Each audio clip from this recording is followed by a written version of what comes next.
Hey everyone, I'm Andrea Ferretti and this is Yogaland. Welcome back, Jason. Thanks for having me. And also, welcome back, Ginger Rose Crandall. She's like your little familiar right now. Totally. Those of you watching on YouTube, by the way, if you are watching on YouTube, like, subscribe, all those things. I always forget to say that, but it really does help the channel. But if you are watching on YouTube, you will see that it is a Chihuahua in the lap Oh kind of my vibe morning. gosh. It's the best because she stares at me and I stare at her over and I over know. into infinity. I know. It's amazing. If you're going to tell people to like the channel, you got to go smash that like button, Not going hit to do that it. subscribe Not button. going to do it. All right. For those of you who've listened to the podcast for a while, you know that inside joke.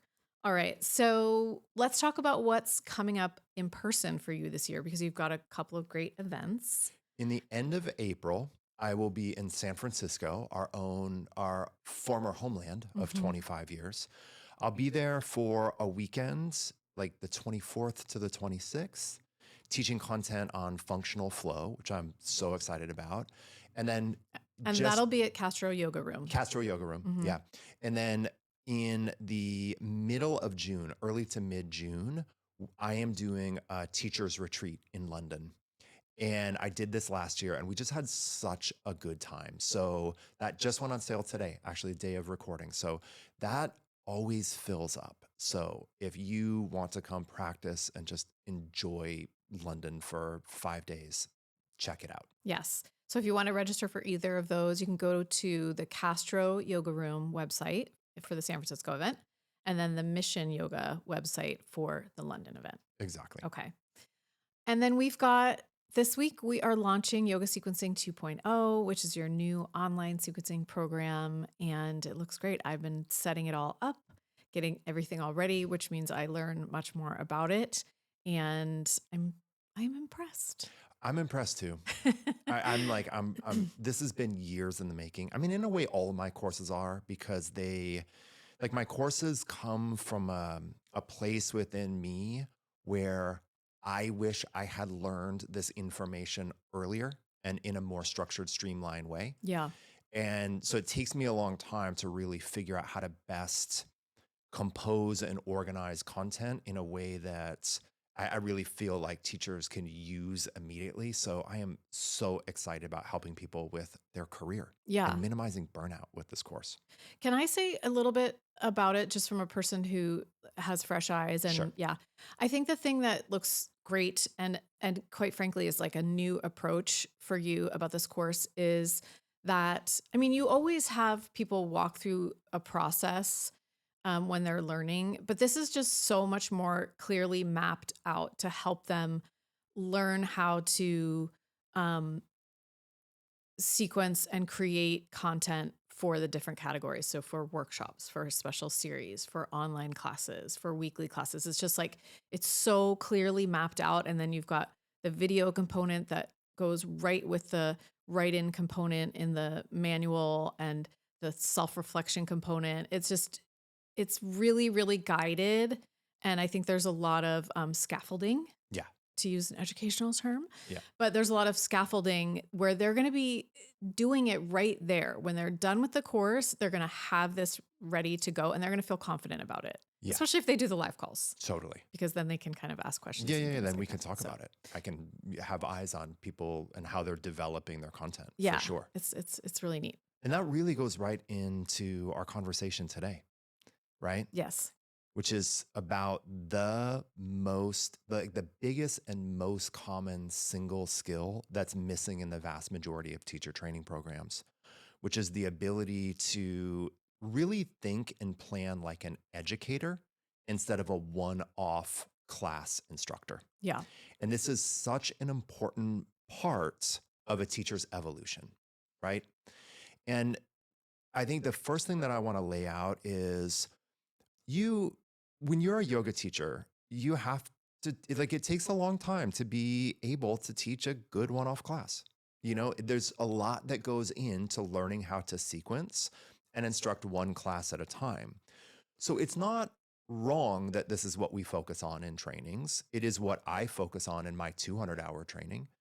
But everything that I'm talking about today, I don't really focus on in a foundational training program because there's too many foundational elements to get there, Right. right? When you're graduating from teacher training, you're just trying to keep your head above water sequencing one class. Totally. So you're not thinking about a month's worth of No, it's classes too or much. what you want people to accomplish in a quarter or anything like that, Right. which is more of what you're talking about when you're talking about a curriculum. Right. Right. And so this isn't to say teacher trainings are wrong and bad and everyone is doing it wrong. It's not to say that. It's to say that there is this huge missing gap that by the nature of especially a 200-hour training, we just don't get to, but it is incredibly important in the longer term evolution of our job and our Yeah. skills, right? So why don't you talk a little bit about like some of the problems that people have when they're not taught this idea of creating a curriculum? The first problem is that your classes are likely to become random, right? And so if we think, let's take a moment and think about how people learn. People need to have two things in order to learn. They need to have consistency slash repetition and the integration of novelty. And the way that we typically teach yoga in a modern setting is very good at the novelty part, but it's not very good at the repetition part. And so what starts to happen is that we might be able to teach good one-off classes, but at some point, those individual classes, like they're not connecting dots that help students develop progress, right? Mhm. So you can keep coming to class and they feel good and they're organized. Like, let's give class the benefit of the doubt, right? And let's say like class is good.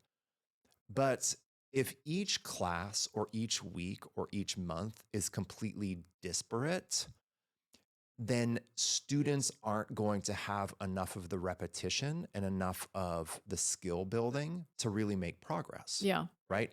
And so the first problem with teaching essentially random one-off classes is that there's not enough consistency or continuity for the students to do more than just feel good, Right. right? They're really not building or improving their skills because they're not following basic educational protocols that help people build skills. We need greater continuity, right?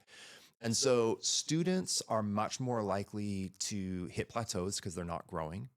And we know that the biggest motivational factor in being consistent with something is making progress in that thing. And so if your classes aren't consistent enough to help students overtly make progress, they're going to hit more plateaus and they're not going to come back as consistently, Yeah. right? And so by not developing our students in like a structured way, they're not nearly as incentivized to be consistent in class. And then we really don't have proper retention, Yeah. right? Another thing that happens is teachers just get so burned out by trying to be different, right? When every class or even every week, when we think, oh, it's got to be different, we're always spinning our Well, wheels. it's a lot of pressure. It's so much So pressure. much pressure. And like it's pressure under the gun because it's not like you get weeks off, right? Exactly. It's just day after day after day feeling like you're grinding out new and different It's sequences. such a grind. Everything has to be new, everything has to be different. And here's the reality. That's not what people want. That might be what some people want, but the vast majority of people want to get better at the thing they're doing. Yeah. Okay. And I know in yoga, in this context, it can be it'd be a little questionable to frame all this around getting better at something, right? But yoga traditions are overtly skill building in that in these traditions we are in fact looking to increase our capacity Mhm. for physical, mental, emotional, intellectual and spiritual growth and understanding, Yeah. right?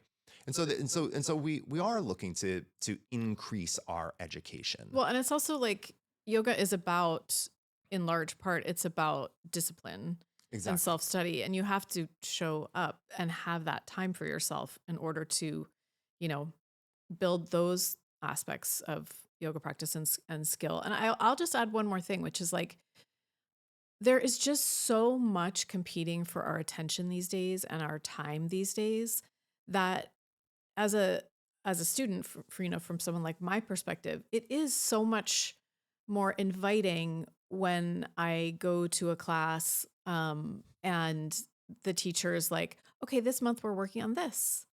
And I know ahead of time. So when I'm getting ready to go in the morning and it's like, I should stay home and finish this project, or I've got to, set up that thing for Sophia. It's like, no, I'm going to go work on this. Right. It's going to take my attention and it's going to anchor it to something that I know I'm going to be working You on. feel like you're part of something. Yeah. And I think this is another big issue is that when students don't feel part of something, they're less likely to be consistent, right? But when students know, oh, we're working on X, Y, or Z for a month, right? And I want to make this really clear. And I've said this so many times. I feel like I've mentioned this in pretty much every podcast that has been the opportunity, which is I still want every class I teach to have a beginning, middle, and an end. I still want every class that I teach to be self-contained. I still want every class that I teach to feel good.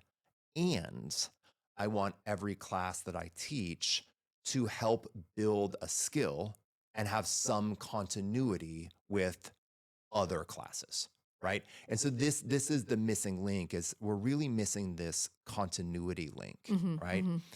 And so without that continuity link, students are more likely to drop off because they're not making progress. Students are less likely to feel connected to something. Teachers are way more likely to be burned out because you're spinning your wheels.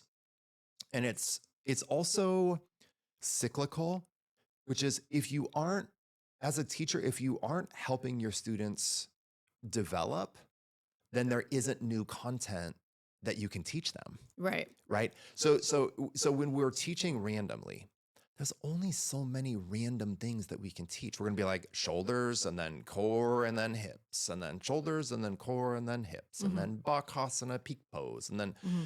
so when we're teaching like this, and I've given this example so many times, it's kind of like we're reading pages of a book, but in no particular order. Mm. And it is much easier to be creative. So even if you want to be a creative sequencer, it's much easier to be creative when you're solving for something, right? When you have structure and you're trying to really help students learn and understand and solve for a challenge, Right. right? And so this just gives this process of having more structure and more continuity. And I want to like make sure I land on this point. Essentially, like the bottom line of what I'm saying in this conversation is we just need to move beyond thinking about one class at a time. It's Hmm. not how students learn. It's Hmm. not how students grow. Hmm. And this doesn't mean that we have to have like a planned agenda for the next 12,000 classes we teach. Right. We just have to have a protocol, which is actually pretty simple, to think about more than one class at a time. So it's more of a process of taking students through a learning journey than just teaching them a one-off flow. Right. Okay. Yeah. So talk a little bit more about, so we've talked about, the reasons that one-off classes don't work after a period of They're the time, beginning, right? after a period of time. Right. But let's talk about why this approach works, or what it means to take this approach. I think what it means to take this approach as a teacher, is to identify that you want to help students have a longer arc of learning. And so there's a couple of different ways to do this. Number one, before I answer this question, can I also add an important layer, which is thinking across environments? Okay. Does that help? Hmm. Okay. So as a teacher, when we're in the one-off single class at a time mindset, we become very limited to thinking, I'm just going to show up and I'm going to teach my one class at Studio A, then I'm going to go to Studio B and teach my class there. But what we can start to do is think about 4 different teaching environments, which is we can start to change our one-off classes into curriculums. And what this means is essentially for about a month in any given class, you are going to help students make progress in a certain area. So you're still going to teach a strong, comprehensive, balanced class, but in any given month, you're going to have certain through lines where you're helping students make progress. So instead of thinking in one class at a time, we're converting that to more of a curriculum month at a time mindset where the focal point might be strengthening the hip extensors, or it might be lengthening the hip flexors, or it might be focusing on a philosophical theme. But we want to make sure that we have consistency for an entire month where we're bringing that content through. Another environment that is really overlooked that starts to open up our possibilities is learning how to sequence and teach for a special offering series. So a special offering series follows the same protocol as essentially a month-long curriculum, but a special offering series is not something that is regularly on the schedule, Mhm. right? This is more, oh, okay, it's going to be November, December. I'm going to do a 4-week quiet and ground your nervous system series. Or it's springtime. I want to teach a 4-week learning to invert practice. Or I want to teach a 4-week beginners It's like a mini class. course. Right. It's Mhm. like a really a mini Mhm. course. And so learning to sequence for these when you have the right structure is really simple. And these environments, I'll just say another thing is as a teacher, these environments are just so satisfying. They're more intellectually satisfying Mhm. to kind of think about, oh, I'm going to make a 4-course meal. Like I want to put these things together. It's honestly, I think it's really fun when you're empowered to have the structure to do it. Yep. Along similar lines, teachers when we start to get away from this, I just show up and teach one class at a time mindset to I'm facilitating a learning journey. Teachers need to start to think about how to create short form online classes because short form online classes like 30-minute classes are the most heavily engaged with duration of content that people practice. Mm. And there are, whether we like it or not, and I have mixed feelings about this as a teacher, but there are many more people practicing online than there are in person. Mm. And one of the things that I tell, especially like people in my 300-hour training all the time is we want to be thinking about ways that we can complement our in studio classes. So not to overwhelm you, but to think, oh, I want to have, as a teacher, if this is my profession and I really want to take people through a learning journey and I want to expand my potential, I want to understand how to sequence for and create online content to engage my in-class students, Mhm. right?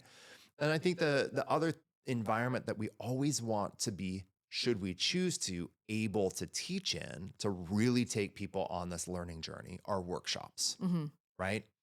This just like building the ability to teach, to shift into a curriculum mindset, to teach series, to teach online structured short form content, and then create workshops is a major set of openings for us as teachers to just grow beyond this one off at a time institutionalized notion. Right. Yeah. I think, yes, I have so many thoughts about that. I mean, it's just as a student, I remember when I really wanted to learn more about yoga, I started taking workshops. And then from there, it was just so exciting. It was like, okay, I want to do a training, even if I don't know I want to be a teacher. And then being on the other side of that, thinking about when you were traveling so much when Sophia was really little, the way that you earned a living was traveling, teaching workshops. I mean, that's how we supplemented the weekly yoga teacher income. So yes, it all on both sides of things, it works really well to be able to grow your teaching. And then as you said, this like intellectually, internally, for your own growth, for your own interest in the subject matter, it's obviously more fun to teach things when you have more time.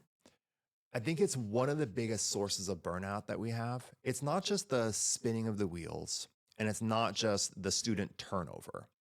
It's I mean, not to be disrespectful, it's difficult to be a good teacher teaching one off classes. Like, it takes a long time to be able to do that.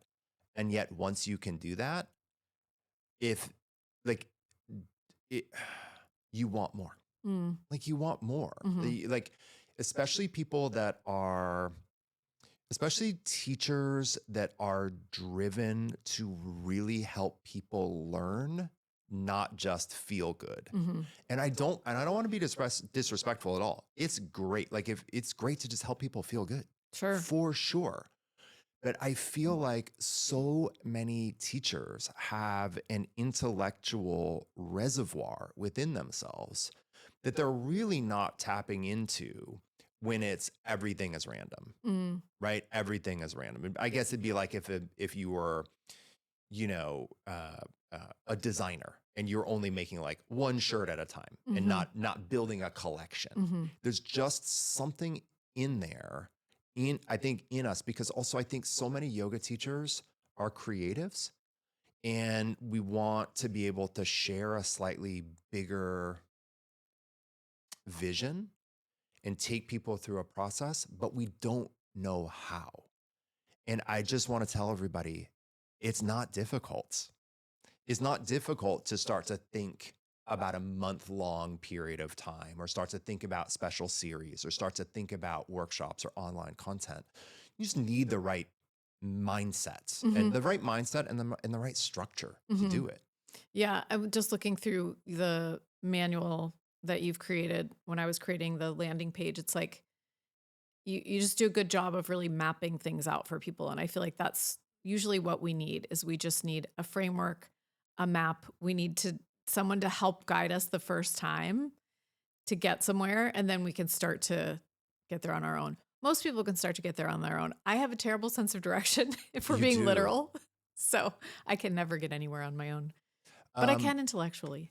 so let's briefly talk. And you brought this up earlier, and I've touched on this a little bit, but let's just put a pin on it in it about what I think, like, why I think this matters, right? Like, why this critical missing piece, how to think more like educators and be able to teach across multiple environments instead of just teaching one-off classes, is so important, right? And the first thing, like we've talked about, it is the students make better progress. And when students make better progress, they're more consistent.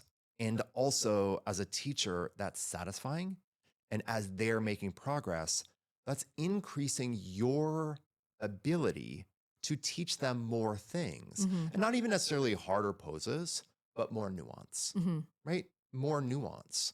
I think another big thing is this is like, I've been thinking about this a lot, is I genuinely think that as a teacher, when you are consistent and you're able to take people through, let's say, a month-long curriculum or a month-long learning arc, you're more likely to attract students that are consistent, right? Like, when you are more consistent, you are more likely to attract consistent students. Hmm.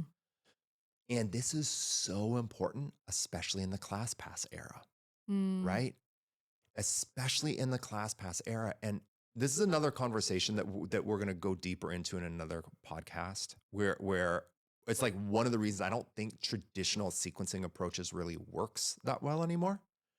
But one of the main ones is, there are, I don't want to say there are fewer people coming to class, but there are more people coming to class infrequently. Mm. And the class pass era is one of the reasons. And so as teachers, for our business and for our satisfaction and for our sanity, we actually want to do the best that we can do to cultivate consistent students. So if you think to yourself, oh boy, I'm a little scared of telling people we're going to work on something for a month because I don't want people to like think that everything's going to be the The same. same, right. Everybody, wrong. Literally, I trust our professionals. I've built a professional career on mostly just being decent and consistent, right? Like that goes a long way.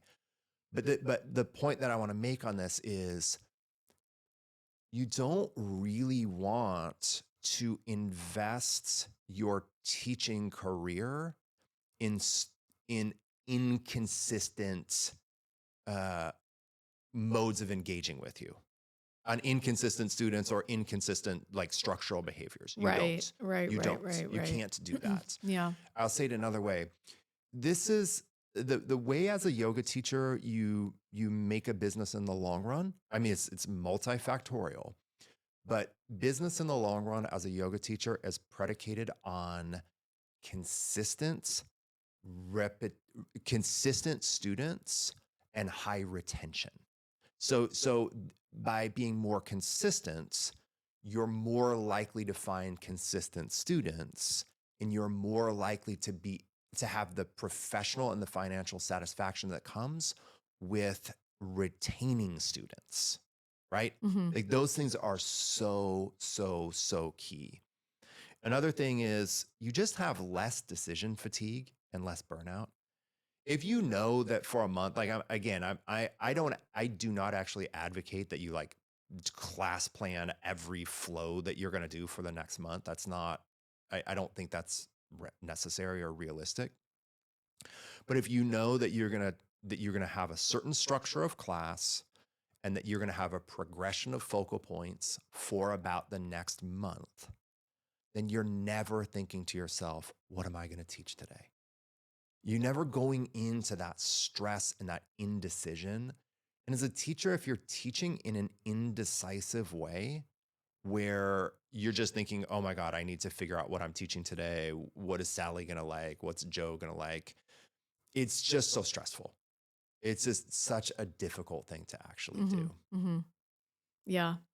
Um, and then we've sort of talked a little bit about expanding your professional scope, but do you want to add to that? No, I just think that the biggest component of expanding your professional scope here is, and again, this is a broader topic, but I am straight up with all of the teachers I work with in training, like at every level.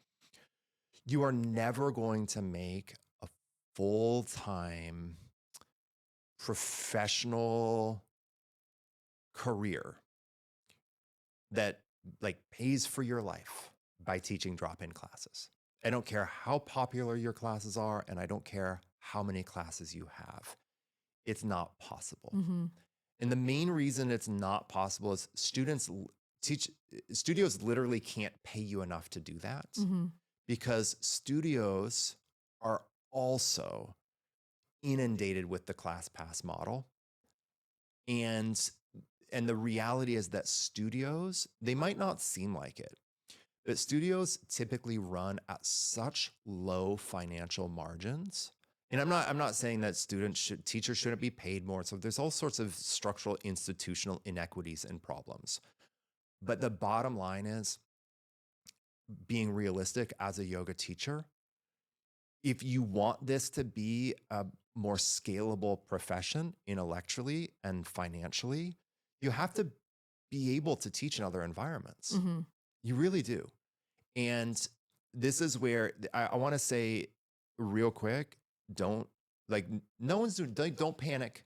Don't like listeners, you don't have to panic, you don't have to freak out. You have to be like, I'm doing it wrong. I'm not doing it. It's not about that.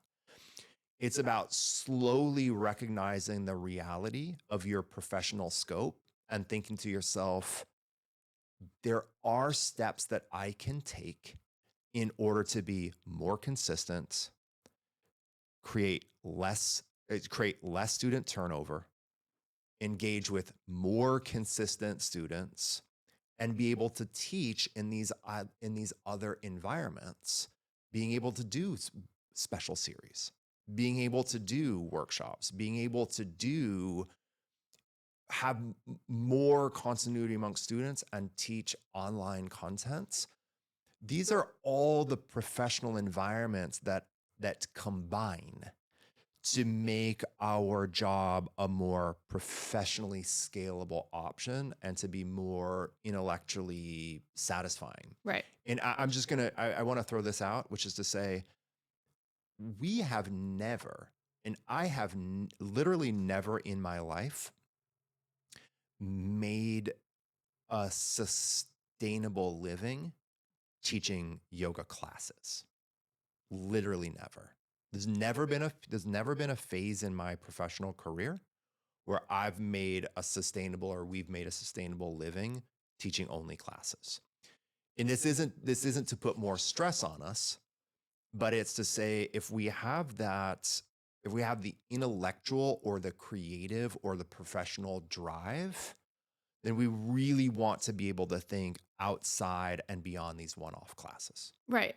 And so just to clarify, I feel like you've said it a couple different ways, but just to clarify, like if you learn to create a curriculum in your weekly classes and you learn to think beyond just planning one class at a time, you can then apply that same kind of methodology to creating um, a 4-week series or creating a workshop or scaling it down and creating shorter online classes that have a feeling of cohesiveness. 100%. And Right. we can close on me getting back to the bottom line. Students don't learn in 60-minute increments. It's not how anyone learns. You said earlier, and this is where yoga is actually totally weird, which is the majority of people, or at least half the people that decide to do a yoga teacher training, do it. Why? Because they go to classes and they love classes, but they start to realize their classes are so random. Yeah, or they're just hearing like a snippet of something about Patanjali and they want to know more, or a snippet of something about the hip flexors and they want to know more. Totally, they want Yeah. to know more. Yeah. And so this is a situation where you're like, oh, for a month, I can do more than a snippet on Patanjali. I Yeah. can do snippets of Patanjali, Mhm. right?